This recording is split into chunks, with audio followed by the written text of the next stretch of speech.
Real quick before we get into the review, just gotta thank the people over on Patreon, because without their support, a lot of this upgraded content you see on the channel would not be possible. And I gotta say, on top of being able to respond to you guys in the DMs, you know, one of the fun things about the Patreon is every 3 months we do an anime and manga haul, and there's a lot of good goodies in that one. You also get sneak peeks at videos that haven't made their way onto the channel yet. I'm still figuring out what to do for actual YouTube memberships, so leave a suggestion down in the comment section below. But with that being said, thank you so much for all of you guys' support, and now let's get into the review. Yo, what's going on everybody? It's your boy Naruto Explain here, bringing you guys a review for Boruto Chapter 60. And now that Boruto Chapter 60 is done in the books, and now that we officially have the artwork because the chapter is officially out, man, there's a lot to talk about. And I gotta say, man, like, getting the whole chapter in context and seeing the artwork has made me change some of my original thoughts based off of the actual spoilers. And I gotta say, first and foremost, I'm still on Code watch after this chapter. I still have a feeling that Code is gonna be off. However, I will say they're doing Code justice in the manga right now. Like, I know it's very easy because of all the memes that we could be making. I'm very disappointed we're not getting enough memes with Code, but the fact is that he's actually gotten high praise from Shikamaru, and that's something that I really look at and I say that goes a long way. You look at the fact that somebody like Shikamaru is looking at what Code has done and he's saying like, yo, this man Code is a lot more problematic than I thought. That line right there gave me a lot of hope for the character of Code, and I'll explain to you why. So when you look at the car members that we've had in the anime as well as in the manga, they've basically been taken out very fast, especially in the manga. There was no real build up for any of the car members. They just kind of popped up in our lap, and all of them basically got defeated in very quick bouts with the exception of Kashin, Koji, and Jigen. And so when you look at what you're seeing here, essentially the way that Kishimoto has written Code, essentially all these other car members that Konoha has dealt with is one of those situations to where Konoha got the wrong impression, because the way that Shikamaru is talking, when they're talking about how his claw marks work and they're realizing that Code is a little bit more calculated than what they actually thought, it shows that they've underestimated him, which means by extension they've really underestimated Ada, because Ada has been the one that has been telling Code over the course of this past week, which we know it's been an entire week this past since Boruto began taking the Byakugan pills according to this chapter. Ada has basically been saying, let's play the long game. I'll tell you when the best opportunity to move is. And so this is very much needed for the antagonist in the Boruto manga right now. We need antagonists to stay around for a while. That way they can generate some heat, and most importantly, they're actually outwitting Naruto and company. So I thought that this was a nice move by Kishimoto here. Even Sai says, like, yeah, this might mess around and be a problem because those marks are located on the outer wall. We don't know how long they've actually been there. And so now you're in this situation where Konoha is realizing that Code is built different than any of the car members that they've had to deal with in the past. And they're realizing also that these outer members that they've been catching that have been coming to and from the village, they can't actually break them, which goes back to one of the more fascinating things that the previous writer for Boruto, Kodachi, actually did with the car organization, albeit a lot of it was explained to us in the actual interviews and the animes picked up on it to a certain extent. Essentially, there are outer members in all of the regions that were assigned to the car members. And so you're seeing how even though most of the car members have been taken out, there are still outer members out there working and they're not breaking, which opens up the door for future tension in the future. This is actually a return to traditional Naruto type of writing where, yes, we're dealing with cyborgs, but when you look at it, especially with the character Ada, they're actually employing ninja tactics. They're cyborgs using ninja tactics in order to outwit and outmaneuver and ultimately take down ninja. Power is definitely important, but one thing that you should know from the Naruto franchise is that the strongest person doesn't always win. Sometimes the person that has all the intel and the person that has the sharper mind comes out on top. The scene then shifts over to Amado and Sumire. And so what I like about this conversation with Sumire and Amado is that while this is going on, one thing that you'll notice, especially if you're somebody that watches the anime and you're just now getting into the manga, is that Shikamaru continues to have the Anbu Black Ops and Konoha Ninja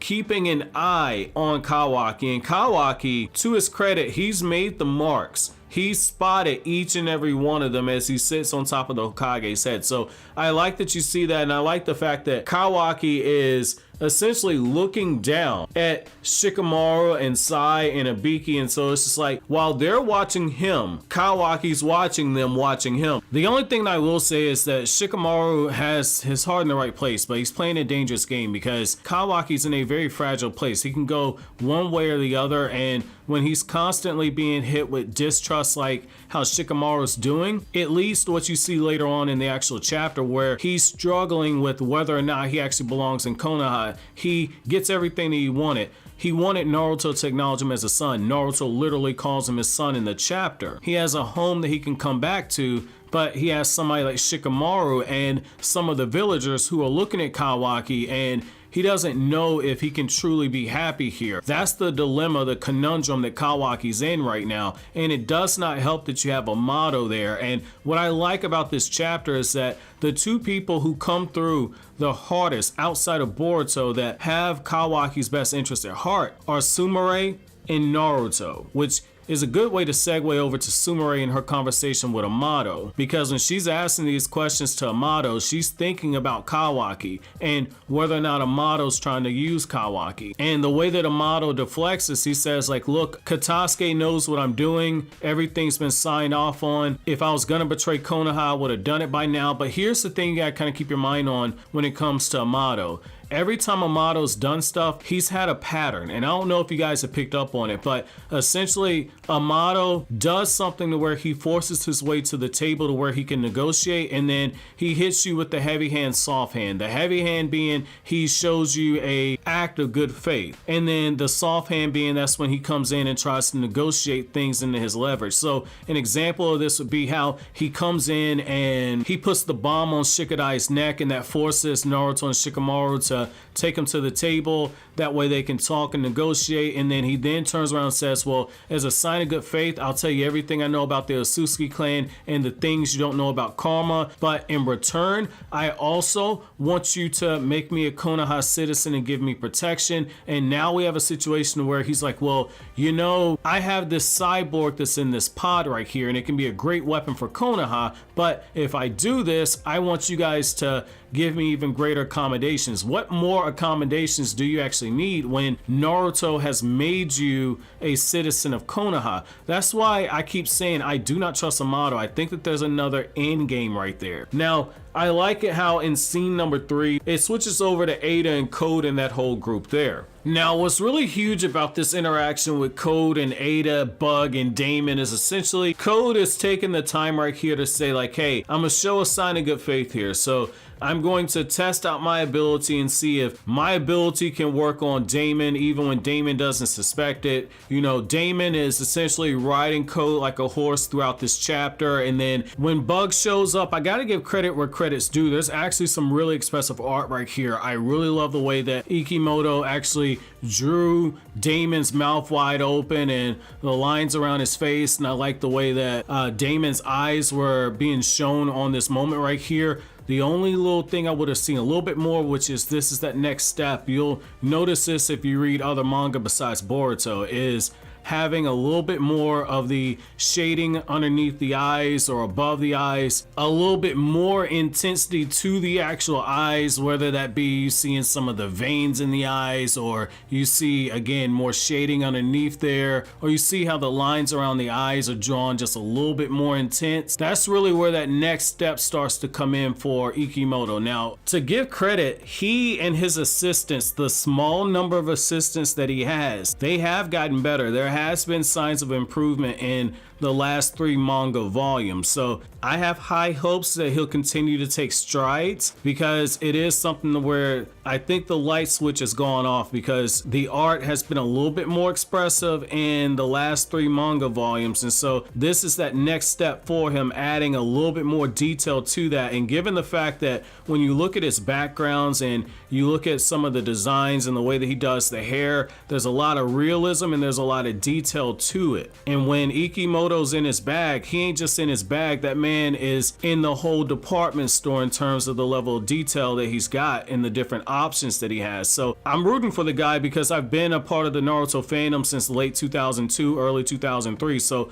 I really want the guy to reach his potential. I like this interaction with Code and Ada and Daemon because Ada's telling Code, like, look, I'm not gonna put out on the first night, dude, which is basically Ada saying, yeah, we've been cooped up in here for a week and you've been doing what I've told you, but I'm not going to tell you if I'm hiding any extra abilities, which it does seem like she is. And she basically says, I'm not going to tell you all the abilities of my younger brother. Essentially, I told you what you need to know, and then she puts emphasis on for now. And I like that right there because, again, it really just kind of sets it up for the fact that you're seeing more of Ada's personality. She's manipulative, she's calculating, but she also understands how to use the sway of influence that she has over people. So I like that you're seeing that right there. And with Code, you know, Code tried to do a little bit of deception by basically taking advantage of Daemon having his focus on Bug, and it was his way trying to see if his ability would work, and we get confirmation that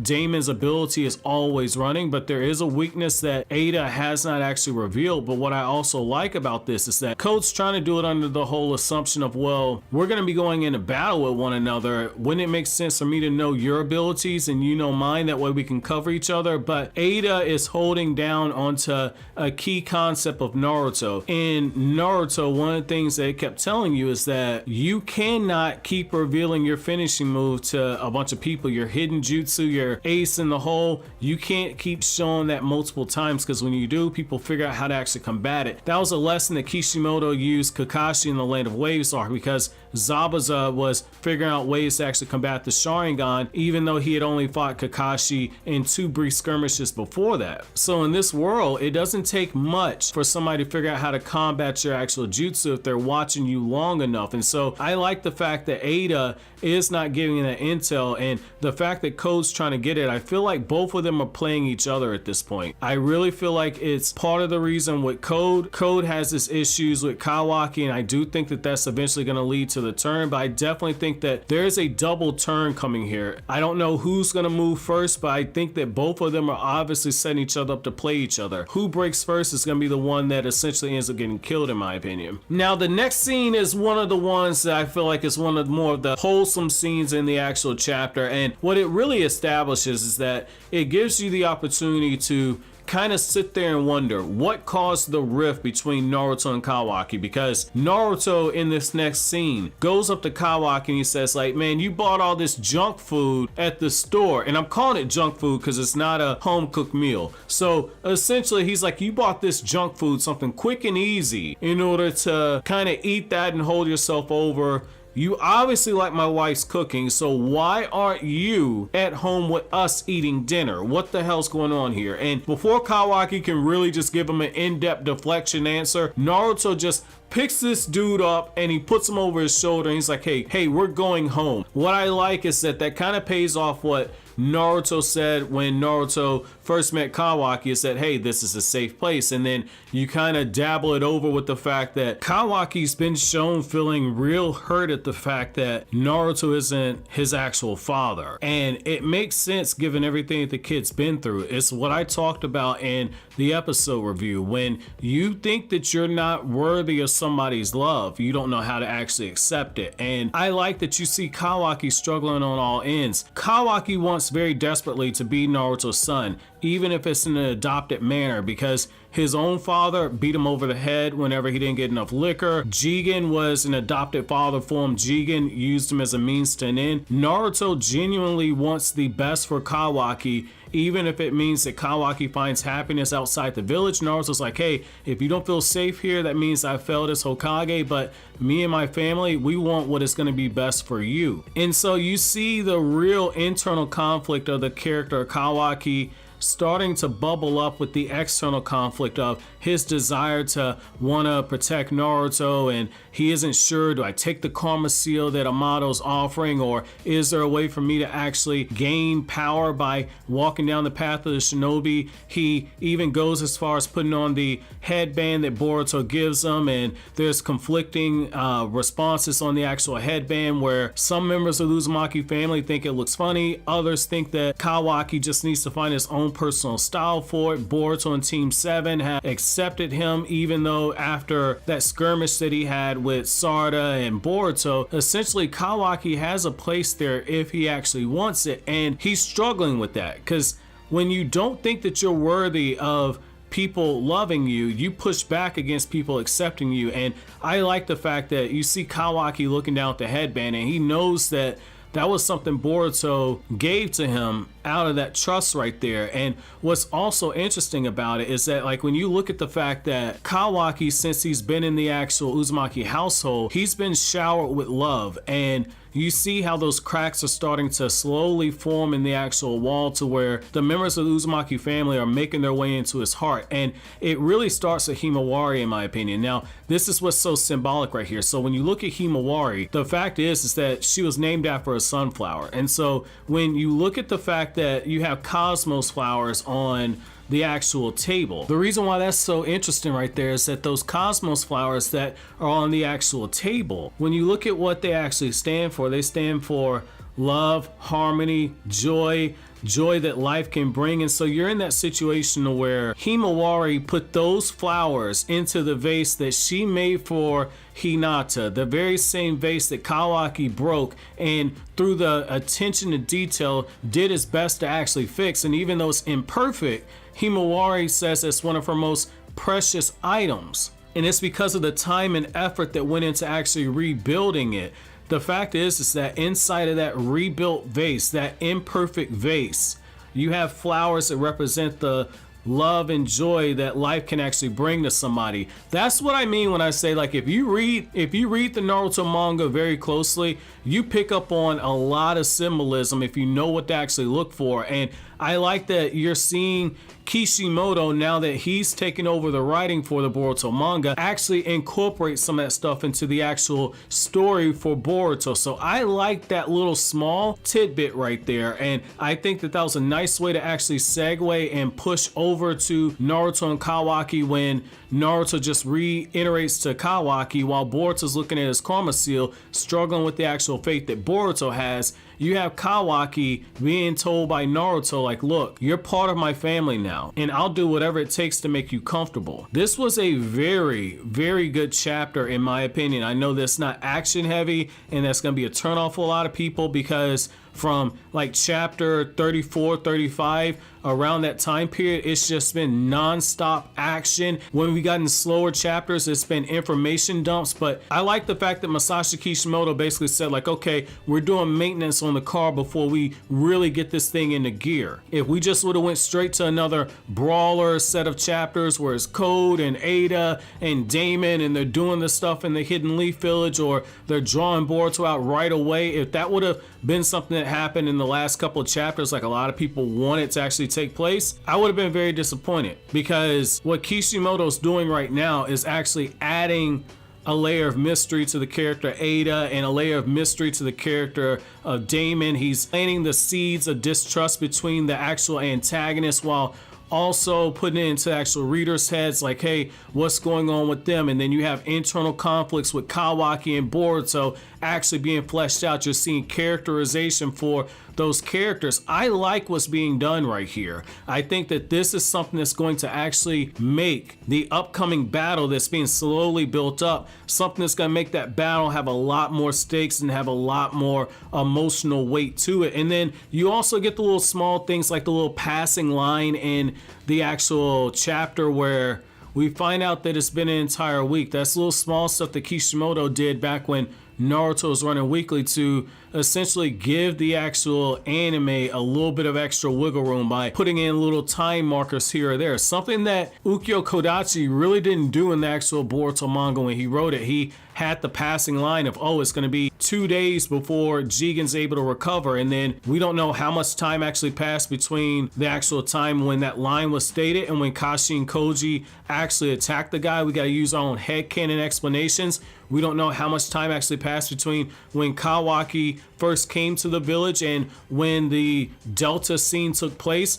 There's stuff in there that implies that there was a significant amount of time that passed, but we don't necessarily know. So I like that we're getting definite numbers thrown in here, because again, this is something that Kishimoto did in the past when he wrote the Naruto manga, saying, oh, it's been 3 months. Oh, it's been a few weeks. Oh, it's been 3 weeks since that day. Every time that he's done that, it's been a moment where the anime is actually taking that time to actually breathe. So I like this right here. So my chapter question to you guys is, what do you think about this alliance between Code and Ada? Do you think that it's destined to fail? And then the second question I have for you guys is, how do you guys feel about the fact that Boruto and Kawaki right now are both struggling with the internal demons? Boruto struggling with the Byakugan pills and the Karma Seal, and Kawaki struggling between actually taking Amado's offer of having karma implanted onto his body and actually seeking power while being a member of the Uzumaki household. What do you think is going to push him to actually taking up that Karma Seal? And then the last question I have is, who do you think is in the actual pod that Amado has? Do you think it's another Delta body? Do you think it's Kashi and Koji?